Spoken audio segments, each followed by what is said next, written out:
Hey everyone, welcome back to our channel. Today I'm going to show you how to set up Wireshark on Windows 11 step by step. It's quick and easy, so let's get started.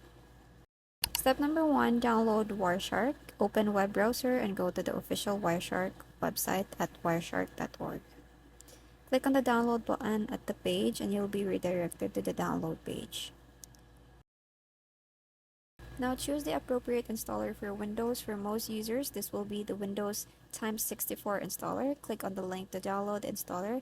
And for Mac users, you can click on the Mac OS Intel. Wait for it to be installed, and once download is complete, open the installer file. The Wireshark setup wizard will open. Click Next in every pages to start the installation process. Just click Next in every pages. Once the installation is complete, you can choose to launch Wireshark immediately by clicking Finish. Now go home and click on the Wireshark. Once done, it will start loading. Step 3, Initial Setup and Configuration. When you first open Wireshark, you'll see a list of available network interfaces. Select the network interface you want to capture traffic from. This will typically be your primary network connection, such as Ethernet or Wi-Fi.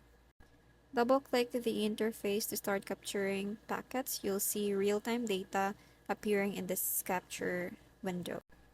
Step number 4, basic usage and tips. Now that Wireshark is capturing traffic, let's go over to some basic usage tips. You can stop the capture anytime by clicking the red square stop button at the toolbar. To apply filters and analyze specific traffic, use the filter bar at the top. You can also click on the individual packets to see detailed information about them in the packet details pane below. Wireshark also has various tools and statistics that you can explore under the Statistics menu. These can help you analyze and capture data more effectively. And that's it. You've successfully set up Wireshark on Windows 11 and learned some basic usage tips. If you found this video helpful, please give it a thumbs up and share it with your friends. Don't forget to subscribe for more tips. Thanks for watching, and I'll see you in the next video.